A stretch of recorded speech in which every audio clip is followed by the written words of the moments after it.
today we are with the founder and the CEO of Right Way and Wrong Way. And the purpose of Right Way, Wrong Way is to assist those that have been ex-offender, how they can transit into the society. And this program has been very much on ground here in Atlanta. And so I'm with the founder, and he is a person of Mr. James Bell. Please welcome to the studio. Thank you so much for having me. Thanks for coming by. Sir, we would like to know about your background, your upbringing, and want you to tell us more about you. Okay. The short version would be that, contrary to the myth that surrounds most ex-offenders, guys who have gone to prison, I came from a family where my mom and dad were both there. Born in Wiesbaden, West Germany. We lived in Germany in Gießen from 1963 to 1966, traveled extensively all over Western Europe. Came back to the States in 1966. I attended what was then called Harper High School. And from Harper High School, transitioned to Southwest High School, graduated from Southwest High in 1972, played football, baseball, basketball there, and decided to go to Southern University in Baton Rouge on an athletic scholarship in football. In May of 1976, I graduated from Southern with a BA in political science. I've always had a strong family support group behind me, and that's where it began. That's the short version of my upbringing as an athlete here in Atlanta. Most folks know me from football, baseball, and lived in Lafayette, Louisiana. Was married after I first got out of Southern. I had a brief stint in the National Football League. Never made it to where I thought that I really would be. I just knew I was going to see myself on CNN, on ESPN every Sunday, but stayed hurt and couldn't make it to that next level. At that point, I had my own home, my own business in Lafayette, and just made a real poor choice. And that choice had some consequences, and for me, the consequences were 7,326 days, 241 months, 1,081 weeks, 10,714,812 minutes, and over 6 billion seconds as a prisoner at the Louisiana State Penitentiary in Angola. All right, now I don't really understand what really happened. I was convicted of, initially, it was called IWC, and then sentenced to 5 years out of Lafayette Parish. Lafayette Parish transferred me to St. Martinville, which is St. Martin Parish in Louisiana. When I was there, I encountered some confrontations with the guards there, and they threatened me, and being young and naive to the system, I paid a deputy that I knew on the street an enormous amount of money to arrange my escape. And this is a real story. This is not something I'm making up or that's imagined, but I actually drove a marked police unit from St. Martinville, Louisiana, to here in Atlanta, which is home. Drove it to the Waffle House on Vista Road, called St. Martinville and told them where their vehicle was, and at that point, bought me a car and went to Fort Lauderdale, Florida. Got to Fort Lauderdale, talked to my parents, talked to a lady friend that I knew then, because by now my wife had divorced me, and they convinced me to turn myself in. Turned myself in to authorities and was transported back to St. Martin Parish Jail. St. Martinville then charged me with armed robbery, attempted first-degree murder of a police officer, aggravated escape, and aggravated kidnapping, which is ludicrous. Went to trial, and in St. Martin Parish, by now I've been transported to Louisiana State Penitentiary in Angola with a 5-year sentence. That was my initial sentence. And back and forth being transferred from Angola to St. Martinville for the trial. It lasted 2 weeks. My jury composition was 10 white, 2 black on the jury. The 2 blacks on the jury voted not guilty, and the matter should have been dismissed there, but it didn't turn out that way. Went to trial, got found guilty of all 4 counts. I was sentenced to 70 years for the armed robbery of the change that was left in the vehicle I was driving. When I was captured or turned myself in Fort Lauderdale, I had about $45,000 in cash of my money on me. The attempted first-degree murder is where the police officer's name is Russell Colley, who had agreed to help me to escape. That's the only way I could have gotten out of this jail, maximum security. Said that I mysteriously got out of the back seat with the screen and the cage into the front seat with him, and I reached over, he said, and overpowered him and took his weapon and forced him to drive me to a rest area called Butte La Rose. At Butte La Rose, he jumped out of the car and ran up the levee and down the levee into the woods, and that's how he escaped, and I drove the vehicle onto Atlanta. The real story is that Russell arranged it for me because I knew his first cousin, John Colley, was a client of mine in Lafayette. And Russell came the first time on a Wednesday, and I was supposed to make good my escape then because my girlfriend at the time had already paid him the money. I didn't trust Russell, so I didn't leave then. So he came back that Friday, but this time he couldn't get my street clothes. I had on a St. Martin Parish jumpsuit, and we drove to my doctor's office in Lafayette, and he left me, and when he came back, I said, man, I ain't really feeling this. So we were driving down I-10 going towards Baton Rouge, got off at Butte La Rose, let Russell out of the car. I said, man, give me about an hour before you call somebody about this. I drove the unit, like I said, here to Atlanta. And the irony of this story is that as I'm driving down Interstate 10 in a police unit with a St. Martin Parish jail jumpsuit on with a towel on my back covering the jail thing, I see and hear on the radio where they're looking for me. I actually saw a Louisiana State Trooper going westbound as I was going eastbound, and I waved at him, how you doing? Kept right on going. Got to Atlanta, like I said, and went on to Florida, turned myself in, got back to Louisiana. The state offered me 10 years. Take a plea to 10 years. And I told them they were insane. So when I did not take the plea, like I said, went to trial, got found guilty. Judge Richard Hite sentenced me to 70 years for the armed robbery, 30 years for the attempted murder, 10 years for the... So was it lifetime? Well, it gets worse. I mean, 10 years for the aggravated escape, and then he was gonna sentence me to life because kidnapping carried a mandatory life sentence. Okay. But by me knowing a little bit about the law, I had my attorney, who's now a judge, his name is Don Hernandez, make an oral motion. It's called a post-judgment verdict of acquittal. And he appealed to the judge, so therefore the judge did not sentence me to life on the kidnapping, but 5 years. So I came out with a 115-year sentence.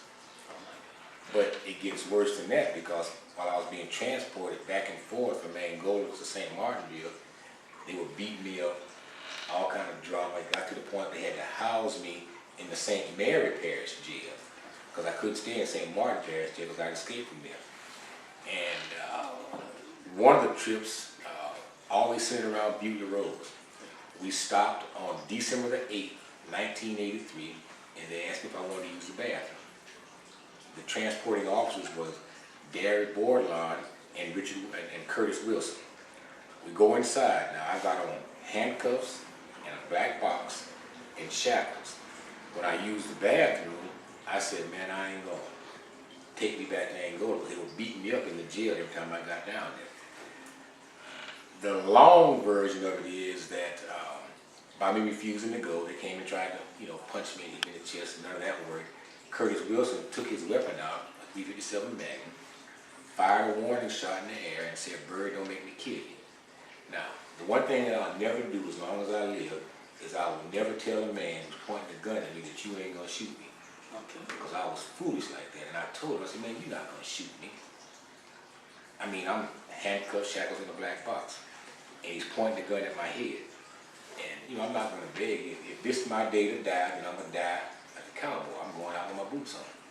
So I saw when he made the conscious decision to shoot me, because I was watching his eyes. I mean, you can see his pulse, his beat. He's more worried about it than I am.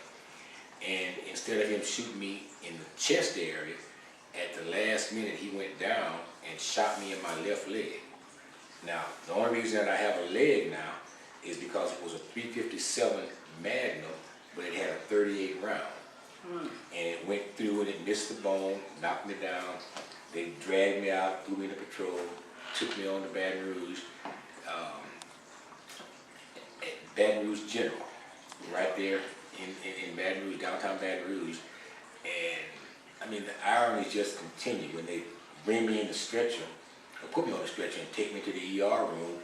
One of the ER nurses that worked at Baton Rouge General was a girl that I used to date at Southern. So she said, well, Bird, what happened to you? And I said, call my mom and dad, tell them I've been shot. And she did that, and the warden then, Ross Maggio, told my parents that I had been shot in the right leg, but I was actually shot in the left leg. So that began my journey, and having a 115-year sentence at Louisiana State Penitentiary. I can see that you actually went a lot, but when did you experience a defining moment? In 1988, after I'd been in prison for 5 years, an old convict named George told me, he said, Bird, you can do two kinds of time. You can do hard time, which you're doing right now, or you can do smart time. And I made that choice to do smart time because one thing about it, you're going to do the time. You know, Angola, there ain't no escaping Louisiana State Penitentiary. It's surrounded on three sides by the Mississippi River, and then but to the north there's Tunica Hills. Just you're not going anywhere. So I made that choice to stop being a problem inmate and to position myself to where I made trustee and had all the privileges that go along. But that defining moment was one day I was in the dungeon, and my mom and dad came to visit me. And when you're in lockdown, you can't shave. Usually you go visit, you can put your jeans and your tennis shoes on. And my mother came to visit me, and I'll never forget the look on her face when I walked out in a white jumpsuit with shackles on, beard down here, bags under my eyes. And I said, I can't do that to my mama again. And at that point I said, well, I got to do something to change this. And that's when I got into the law part of being a good jailhouse lawyer and reading and learning the law and not knowing that then was preparation for what I do now. Okay. Now, did faith has played any role in this? Faith? Yeah, because I believe in God. And one of the things that my dad told me when I was in prison, he told me, he said, every day, pray 7 times to the east. Every day. And I adopted that practice where I would just pray. And everybody thought I was crazy because I kept a diary. I have an actual diary, a journal of every day of 7,326 days. I can tell you every single thing that happened because I recorded it. And faith, I think that when God has his hand on you and there's a purpose for your life, then it's out of our control. All right. So when you made the decision to have a turning point in your life, to turn your life around, and instead of preoccupied with how to escape, how to get yourself out, then you began to get yourself involved in study and try to prepare yourself. Now, were you in any way like looking beyond those sentences, the limitation you had, where you see in the future, where you see yourself, what's going to happen in your life when you get out of that place? Yeah, one of the things that like now we do a lot of traveling. And Miss Gainey here and Dr. Brady, they travel with me when we're going to different places all over the state, out of state, in the state. And I often tell them this is deja vu. Because when I was in prison, I remember laying in those beds, and I remember seeing myself driving down these country roads, going to visit families, going to visit guys, and getting them out of prison. I saw the light at the end of the tunnel. I didn't know it would take 20 years for the light to come on, but I saw it, and I was able to, that was my motivation. Like, I know that I'm not going to die here like so many guys that I know, because my release date was 2098. I'm 60 now. September, I've been out of prison 11 years. Okay. So do the math on that. 2098 is still a long time from 2014. Yeah. You know, I was expected to die. But the DA that prosecutor he told me, he said, Bird, I'm going to send you someplace where you're going to die or your own kind going to kill you. Okay. All right. So I want to ask again, when you made the decision to have your life turned around, I understand that you said you prayed, and do you think it's easy for people to make a decision to change without being empowered by God? Well, there's a perception. See, most people that get locked up and go to jail, all of a sudden get what we call jailhouse religion. Everybody turns to God. Okay. And then whether it's real or authentic or not, that's the qualifying criteria. Most folks use it as an escape, or for whatever their reason is. I'm not one to judge them on that. Okay. But for me, it was a defining moment because I knew that God did not put me in this life, on this planet, to die in prison for something that I did not do. So I had to maintain that faith. And it's only by my faith that I was able to survive, because there have been some very dark, some very trying moments in prison. Getting shot, getting stabbed, getting my shoulder broke, having my jaw broken, even having guys that was an attempt at rape in prison, because that's the reality of Angola. It's in the Guinness Book of Records as the most violent prison. It's changed a lot now. But I was there from September of '03 till September of 2003. And that's a 20-year period. And it's madness. The only words I can use to describe prison is madness. I see a lot of these prison shows and reality shows that have such a negative influence on our youth who think and glorify that and think that's a badge of honor. But they have no idea what they're getting into, because it's not like what you see on TV. The day-to-day routine of prison is just absolutely unbelievable. I understand. And now you escape all that by the grace of God, and today we're happy with you. Now, what made you to come out and say, instead of doing all that thing like pursuing business, that you rather want to give yourself to help others who came out of prison? Because in prison, when I was there and started getting into the law, I was able to I've been to court in prison representing other prisoners in handcuffs, shackles, in a black box, presenting their case to the court. So to get out here, my first job was at a mattress factory, making $8 an hour, loading and unloading 53-foot trailers all day with twin, queen, king-size mattresses, one at a time, pick them up and carry them over in his truck.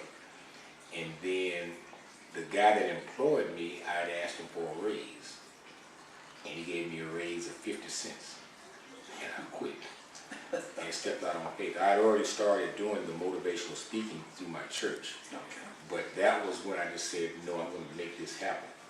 And I wasn't married then, but we were engaged, and my mother-in-law, her name is Francine Byron. Now, one day I asked her, I said, think of a name for a company for me. And that's where Right Way, Wrong Way came from, because she's perhaps the most spiritual lady that I know. And she said, this is what you ought to go with, right way, wrong way, because for us, those coming out of the system, there is a right way and there is a wrong way. The recidivism rate is such that the system is designed for guys to reoffend if they go the wrong way. But with the proper structure, the proper guidance, the last 10 years, we've had over 800 guys come through this program. I think I've had less than 10% to reoffend. It works. We use a process that we call habilitate, not rehabilitate, because you cannot rehabilitate an offender. To rehabilitate is to restore to the condition or the mindset you were in prior to the commission of the offense. You've done nothing. If you break a bone, you set it, put it in the cast, it heals, the bone is right back where it used to be. Rehabilitation does nothing. But to habilitate, as defined by Webster's, is to make fit for functioning in society. And that's what we do. We facilitate anger management, conflict resolution, problem solving, relationships, parenting, financial literacy, but the most important one is critical thinking. Because as a black man, as a convicted black man in America, you have got to be able to think on your feet. Because if you can't, law enforcement encounters can be traumatic. And the guys here in this program, one of the things that we teach them is that the first 30 seconds of a law enforcement encounter determines whether or not you go to jail. Therefore, you must respect the authority of the officer who stopped you. You might not like it, but he's got the gun, he's got the badge, he's got the weight of the judicial system behind him. And if you look at Ferguson, Missouri right now, you'll see what else he got behind him. So I understand that I have heard someone saying that many people want to change, but the system won't allow them. So how do you think about that? What do you say about that? that's like a double-edged sword, because is the system designed to assist guys coming out? In my opinion, absolutely not. No. There's no components in place for a guy coming out of prison to reintegrate back to society. Here's the downfall. Just an example. If you have a felony conviction, okay, no major corporation in America, human resources department is going to hire you. I don't care what your educational background is. I'm a college graduate. The only job that I could get was working at a mattress factory. Number two, let's just say you had kids who were behind on child support. When you get out, then the state services are going to suspend your driver's license. Now, if you cannot drive, then you can't get to work, if you can find a job. So you caught up in this vicious cycle. As a convicted felon, I had a job. I go to get an apartment. I can't get an apartment in my name. I'm a convicted felon. You can't do that. You know, all this talk about you can't even vote. There's been some changes on that. But to me, the system in America, and this is just purely my opinion, this is not speaking for anybody else, but I think that here in America, things are worse in 2014 than they were in 1914. Because the system in America, for we as African-American men, is designed to incarcerate, emasculate, and to humiliate we as black men. That's why we're treated the way that we are, to where a dog, use Michael Vick, $100 million man, go to prison for a dog fight. They place more value on this dog than they do on him as a human being. Okay, well, I understand that. But now, let's look at right way, wrong way. Okay. What is the mission of right way, wrong way? To assist ex-offenders in making a constructive transition from prison and jail back to society. For guys to get out and to stay out. Now, you said that, in your opinion, that the system of the state do not really support people that are ex-convict, but now, with your program, what sources are you mentoring in trying to bridge the gap? With what we do. Okay. It's real simple. You know, my guys get out and stay out. We get them a job. I've got guys right now working around the corner at a Bubbles car wash, making $75 a day.